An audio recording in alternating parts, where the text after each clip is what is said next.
ভিডিওটা বানাচ্ছি একটা অন্যরকম উদ্দেশ্য নিয়ে, শিক্ষণীয় বলতে পারো। কেননা আমার মনে হয় যে ভুলটা আমি করেছি সেই ভুলটা তোমরা করো না। তো এত সুন্দর প্ল্যাটফর্ম আছে বলে আমি এই কথাগুলো বলছি। তো তোমরা মাঝে মাঝেই কমেন্ট করো বা অনেকে বলো যে তোমাদের কোনো বন্ধু বান্ধব নেই, তোমরা কারোর সাথে মেশো না, তোমরা নিজেরা একা থাকো, কোনো পার্টি করো না, বন্ধু বান্ধবের সঙ্গে কোথাও ঘুরতে যাও না। তার নিশ্চয়ই ভ্যালিড রিজন আছে। একটা সময় ছিল আমাদের প্রচুর বন্ধু বান্ধব ছিল, শনি রোববার হলেই পার্টি ছিল, অনেক কিছু হয়েছে, কিন্তু আমরা এখন নিজেদেরকে গুটিয়ে রেখেছি। কালকে একটা ঘটনা নয়, কালকে একটা কথা আমার কানে এলো, জানতে পারলাম। তো জানতে পারার পর থেকে কাল থেকে আমার আর কোনো দুজনেরই মাইন্ডটা খুব ডিস্টার্ব। তো আজকে এই ভিডিওটা বানাচ্ছি, হয়তো কথাগুলো শোনার পর তোমরা বলবে যে সোনালি এই কথাগুলো কেন বলছো। কারণ আছে, বলছি, পরে বলছি কেন কারণটা। সেটা হচ্ছে যে আমার বন্ধুই বলতে পারো, তখন মানে ডাকা হতো আর কি, বন্ধু বলতাম আর কি। তো আমাদেরকে কি বলতো, গরুর বলদও বলতে পারো বা গরুও বলতে পারো, গরু বলাটাই ঠিক হবে। কেন গরু বলছি, কেন গরু দুধ দেয়, তো তা সেই জন্য গরু আমাদের কাছে একটা উপকারী প্রাণী বলতে পারো। তো আমিও কারোর কাছে হয়তো মানে দুধ দেওয়ার মতন উপকারী প্রাণী ছিলাম। 3 বছর ধরে আমি তার কাছে বেনিফিট দিয়েছি, তাকে আমি দুধ দিয়েছি।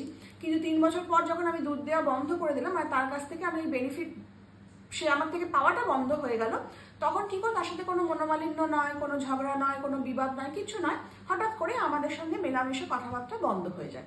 ভালো, যে মিশতে চায় না তাকে তো জোর করে মেশানো যায় না। যে যেভাবে ভালো থাকতে চাই থাকুক, আমাদেরকেও, আমরা নিজেরাও ভালো আছি, এরকম একটা ব্যাপার। তো কাল যখন কথাটা শুনলাম তখন মনে হচ্ছিল নিজের গালে নিজে ঠাস ঠাস করে দুটো থাপ্পড় মারি। কেননা ঘেন্না হচ্ছিল, রাগ হচ্ছিল নিজের ওপর, অন্য কারোর ওপর না। যে এই মানুষটার সাথে আমরা মেলামেশা করেছি আর এদেরকে আমরা বন্ধু বলে পরিচয় দিতাম। একটা সময় রোজ সপ্তাহে 5 দিন আমার বাড়িতে আসা যাওয়া ছিল, আমরা একসঙ্গে খেয়েছি, পার্টি করেছি, বেড়াতে গেছি, কত কিছুই না করেছি, গসিপ করেছি, গল্প করেছি। হ্যাঁ, আর সে কি করেছিল না, প্রথম থেকেই পেছনে যে ছোড়াটা নিয়েছিল সেটা বোঝার ক্ষমতাটা আমার ছিল না। হঠাৎ করে ছোড়াটা ভুগেছিল, কিন্তু যন্ত্রণাটা কালকে গিয়ে আমি অনুভব করলাম, খুব তীব্র বেদনা, এখন অব্দি মাইন্ড থেকে বার করতে পারছি না ব্যাপারটা। তোমাদের একটা কথা বলি, আমি যে এই 2 বছরের জার্নিটা আমার এই মানে আমি এই সোশ্যাল প্ল্যাটফর্মে রয়েছি, সেটা কিন্তু তোমরা যারা প্রথম থেকে আমাদের ব্লগ ফলো করো তোমরা দেখবে কোনোদিন আমরা হাত জোর করে তোমাদের বলিনি আমার ব্লগটা লাইক করে দাও, শেয়ার করে দাও, ফলো করে দাও, কোনোদিন বলিনি। আর আমরা কিন্তু নিজেদের দমে এবং যেটা করেছি, প্রতিদিন প্রচুর হার্ডওয়ার্ক করেছি, করে আজকে এই জায়গাটাকে দাঁড়িয়েছি, বা আমার এত বড় পরিবারটা কিন্তু আমাদের হার্ডওয়ার্কের এটা ফসল বলতে পারো। এবং আগামী দিনে আরো হয়তো হার্ডওয়ার্ক করবো, কারণ সেটা আমাদের কাজ, আমরা করব। কিন্তু আজ অব্দি কখনো, বা ধরো আমরা যেসব এই ভিডিও বানাই, আমরা শাড়ি দেখাচ্ছি, গয়না দেখাচ্ছি, ব্লাউজের কালেকশন দেখাচ্ছি, তারা আমাদের কাছে আসে, অ্যাপ্রোচ করে, তোমাদের তো ফলোয়ার্স বেশি বা এত বড় তোমাদের একটা পরিবার, তো তোমরা কিছু মানে কি বলবো, একটুখানি শো করে দাও বা দেখিয়ে দাও, যাতে মানুষও জানতে পারে, মানুষের কাছে যেন জিনিসটা পৌঁছায়। আমি কিন্তু কোনোদিন কারোর কাছে গিয়ে নক করিনি, দরজায় হাত জোর করিনি, ভাই আমাকে একটা ভিডিও করতে দাও, বা আমাকে এই প্রমোশনাল ভিডিওটা আমাকে দিয়ে শ্যুট করাও, কোনোদিন আজ অব্দি, মানে এটুকু গলা জোর করে বলতে পারি যে আজ অব্দি কেউ দাঁড়িয়ে বলতে পারবে না যে হ্যাঁ সোনালি কুণাল কোনোদিন আমাদের এসে এই কথাটা অ্যাপ্রোচটা করেছে। আর একটা সময় আমি যখন স্কুলেও পড়াতাম সেখানেও আমি সাকসেসফুল ছিলাম, যখন আমি টিউশন পড়াতাম সেখানেও আমি খুব ভালোভাবে সফল। কেন না, ওখানে আমি কিন্তু হার্ড ওয়ার্ক করেছি, প্রচুর প্রচুর কিন্তু পরিশ্রম করেছি। কখনো কাউকে দেখে হিংসা করে যে না ও এটা করেছে, ওর থেকে ওপরে যেতে হবে, ও এত টাকা কামাচ্ছে আমাকে তার বেশি করে কামাতে হবে, ও বাড়ি করেছে, গাড়ি করেছে, আমাকে সবাইকে রেস দিতে হবে, তা নয়। আমি শুধু আমার কাজটা করেছি, মন দিয়ে করেছি, ভালোবেসে করেছি, ওই জন্য সব জায়গায় সফল হয়েছি। আজকে এই ভিডিওটা কেন বানাচ্ছি, কেননা এতদিন জানতাম সে আমাদেরকে পছন্দ করছে না বা আমি তাকে বেনিফিট দিতে পারছি না বলে আমাদেরকে সে দূরে সরিয়ে রেখেছে বা আমাদের সঙ্গে রিলেশনটা বন্ধ করে দিয়েছে।